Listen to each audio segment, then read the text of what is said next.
How's it going, aviators? It's me, Hollie Bellino, and thanks for joining me today on another episode of the Aviator's Guide. I know y'all are probably expecting another episode of my mini-series, Ways to Build Flight Hours, but we're going to come back to that later, and today we're going to take a brief segue and roll into yet another important topic for aviation.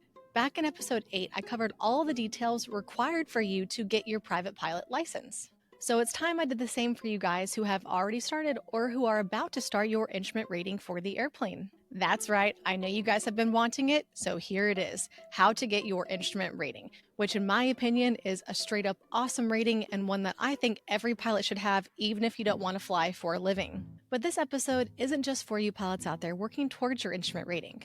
It's also for you instructors out there to help you make sure that you hit every topic, every flight hour, and every endorsement you need to make sure your student is not only technically ready, but qualified for that check ride. Some of you, students and instructors alike, may be thinking, my flight school takes care of all this stuff. Why do I need to know? Well, I'm glad you asked, guys. I have actually been finding that there are a lot of pilots out there whose instructors have not been appropriately helping them keep up with all of their endorsements and qualifications for the check ride. So as an applicant for that check ride, it definitely wouldn't hurt for you to double check that you are qualified for said check ride. Because it's better to verify than find out on your check ride date from an irritated DPE that you are not qualified, wasting his time, wasting a check ride slot, and pushing back your schedule further, meaning you have to wait longer and you have to pay more for review flights. According to SAFE, the Society of Aviation and Flight Educators, there were over 50,000 check rides canceled in 2023 due to students not being qualified for them. Meaning the students did not have the proper endorsements, hours, training, and or the aircraft wasn't airworthy. Don't let that be you. As an applicant for that practical test, aka the check ride, you need to understand what you need to have done for the big day. As instructors, don't be that CFI. Don't let your students down. They rely on you for everything from training and studying to motivation and preparedness. Be an advocate for your students and be someone that they can trust. And I know you guys definitely have not forgotten what it was like to be in their shoes, so don't leave them hanging. As I go over all this information coming up, I will be summarizing and interpreting the information from the FARs, which can be quite convoluted as some of you very well know. And that's why I included the links in the show notes so you can check them out for yourself. Now remove your chalks and your tie downs and buckle up because we're going to get started. Starting with the basics from Big Brother, aka the FAA. To apply for an instrument rating, you have to have completed 8 items. You have to have a current private pilot certificate or be simultaneously applying to one at the same time of your instrument rating. You have to be able to read, speak, write, and understand English.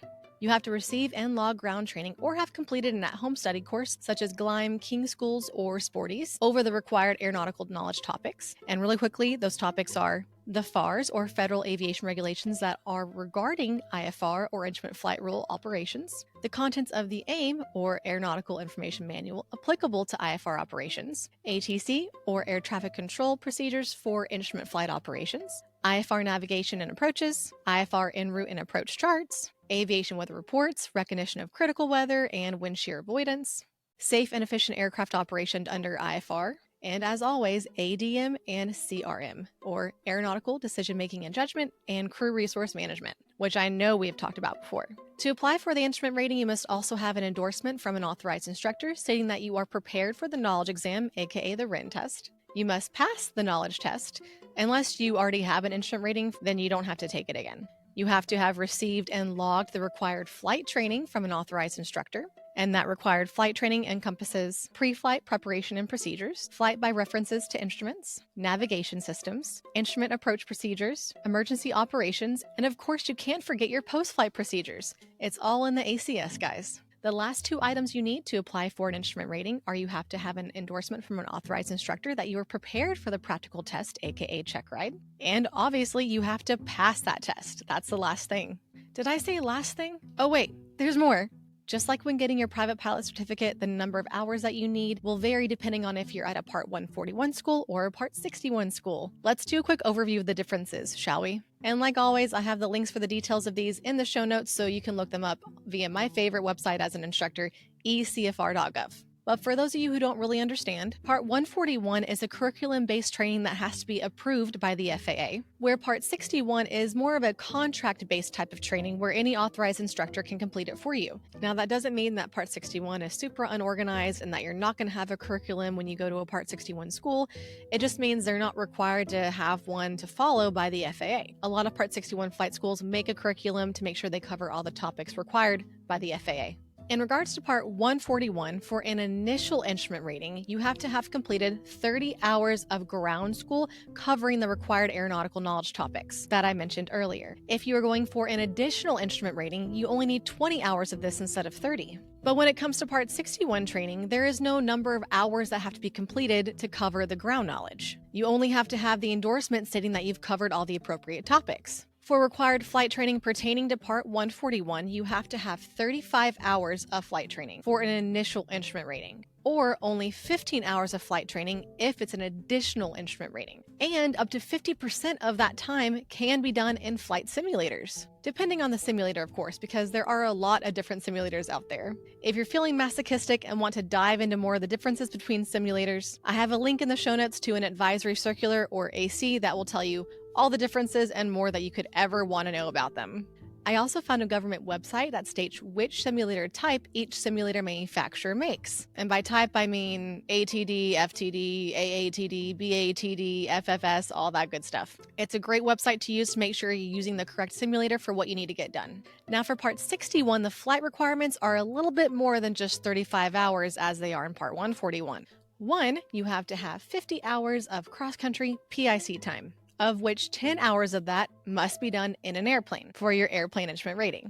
And since you only need 10 hours of that to be done in an airplane, that means you can use other flight time you have, say in a helicopter, towards that required 50 hours of cross-country PIC. Two, you have to have 40 hours of simulated or actual instrument time. And by simulated, it just means you have to be under the hood wearing foggles, blockles, or one of those ridiculous visors. And 15 of those 40 hours must be done with an authorized instructor with an instrument airplane rating. And three, you have to have completed 3 hours of instrument flight training with, you guessed it, an authorized instructor in the preceding 2 calendar months before your check ride. Another requirement of both Part 141 and Part 61 is for you to complete a cross-country flight within your instrument training.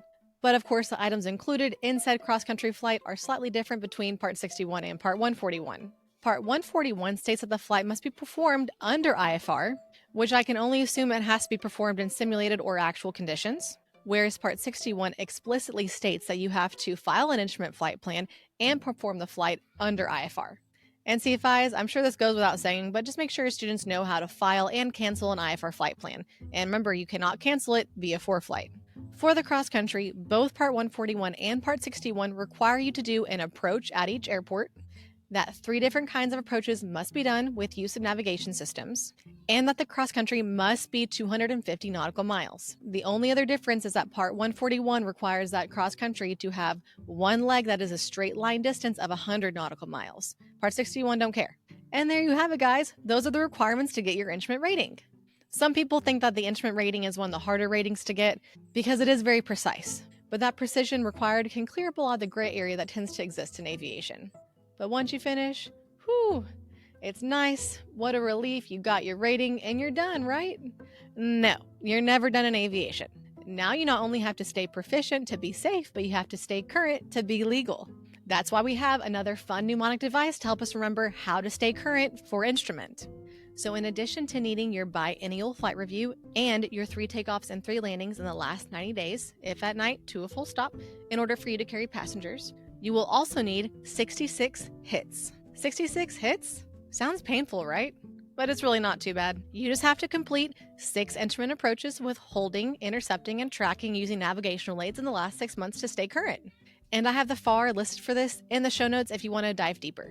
To make it even easier to knock these hits out, this currency can be done in an FFS, full flight simulator, FTD, flight training device, or ATD, aviation training device. But if you do that, the approaches have to be flown in simulated instrument conditions all the way down to minimums, your DA or MDA. For an approach to count while in the aircraft when flying in actual IMC, or instrument meteorological conditions, you have to be in actual IMC until the final approach segment prior to or upon reaching your DA, decision altitude, or MDA, minimum descent altitude. If you're flying VMC or visual meteorological conditions, you will have to be under the hood to simulate IMC, meaning you will have to have a safety pilot. And just like you would in the simulator, you will have to fly that approach all the way down to the DA or MDA under simulated conditions for the approach to count. Now for your safety pilots, you can't just go grab Bob from down the street, see if he wants to hang out with you for a day. They have to not only be sitting in the control seat, but they have to have a valid medical as well. And they have to be rated in the category and class of the aircraft that you're flying. And their name has to be logged with the flight. Well, what do you do if it's been more than 6 months and you haven't done your 6 hits? Well, according to FAR 6157 Delta 1, you have an additional 6 months to get those 6 hits in. However, you can no longer fly by yourself using instrument flight rules because you are no longer current. So what do you have to use, guys? A safety pilot. Or you can just go hop in a simulator. I included a link to an FAA letter with all these details in the show notes, so check it out if you'd like. What if it's been 12 months and you still haven't done your 6 hits? Then you will have to get an IPC or instrument proficiency check. Any authorized instructor or DPE can do this for you. And I'm sure y'all are barely hanging on at this point, so I'm not going to bore you with all the details of what has to be included in an IPC.